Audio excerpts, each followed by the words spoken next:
Parlons de Cana. Nous savons tous que Jésus a commencé son ministère quand il avait environ 30 ans. Et l'une des premières choses qu'il a fait, c'était de commencer à appeler ses disciples. Et à l'époque, il vivait encore, semble-t-il, chez ses parents. Son père n'était peut-être plus là parce que seule la mère, Marie, est mentionnée. Certains disciples étaient déjà avec Jésus, en particulier André, Pierre, Nathanaël, Philippe et Jean, bien sûr, qui racontent cette histoire de Cana. Euh, il s'agissait d'un mariage dans la grande famille, la famille étendue probablement, et la mère de Jésus avait été invitée, et Jésus également, avec les disciples qui étaient déjà avec lui. Cana se trouvait à quelque distance de Nazareth, heu, où Jésus avait grandi.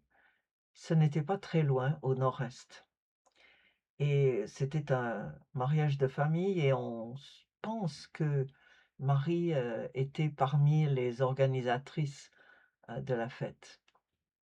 Donc ils étaient tous là, et Marie a remarqué que le vin commençait à manquer.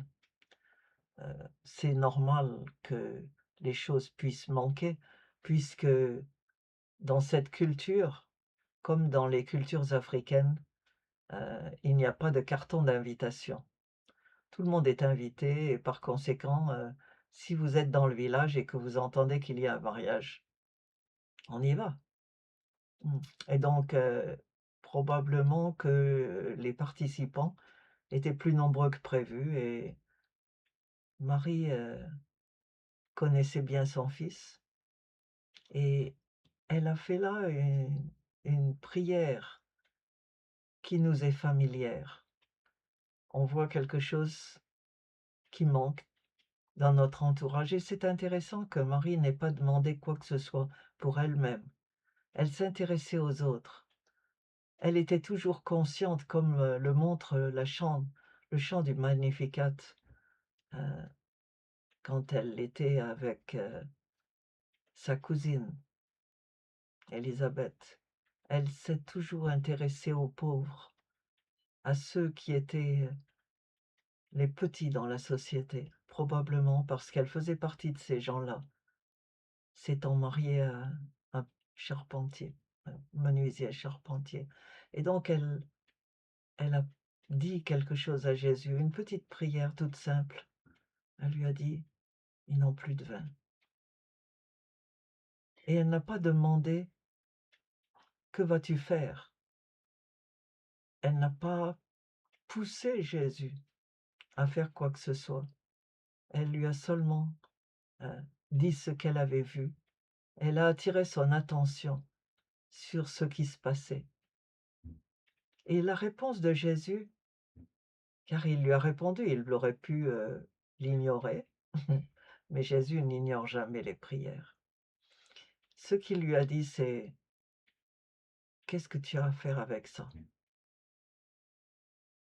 Mon heure n'est pas encore venue». En résumé, il lui disait: «Je n'ai rien à faire là. Ce n'est pas le bon moment». Et bien sûr, il a fait quelque chose après, mais le fait qu'il n'ait pas répondu positivement peut montrer plusieurs choses, et la première et la plus importante, c'est qu'il ne voulait pas lui laisser penser que ce qu'il faisait était en réponse à sa prière à elle. Il a fait très attention dès le départ à s'éloigner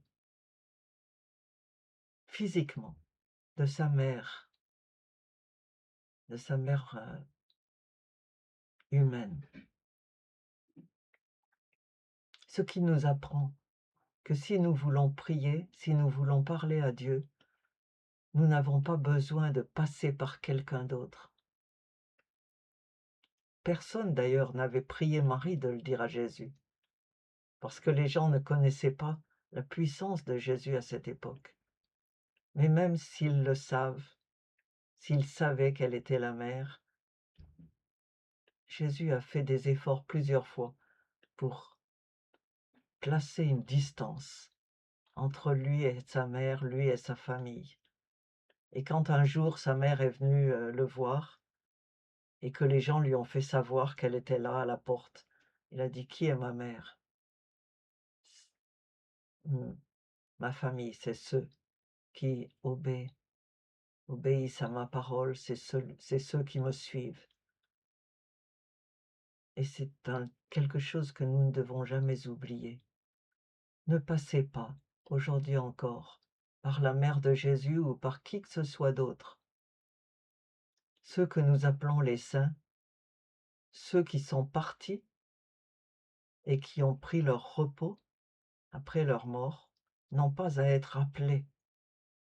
Dieu a ouvert la porte et Jésus est toujours là et il souhaite que nous allions directement à lui. Mais il est important d'apprendre de Marie que la prière, une de nos prières, peut être et doit être d'attirer l'attention de Dieu sur les besoins qui nous entourent, les malades, les mourants, ceux qui souffrent de solitude, ceux qui souffrent dans leur santé mentale, ceux qui ont besoin d'une manière ou d'une autre de Dieu. Chaque fois que nous parlons avec lui, nous les apportons dans notre conversation. C'est ce que Marie a fait et c'est ce que nous devons tous faire directement à Dieu par Jésus.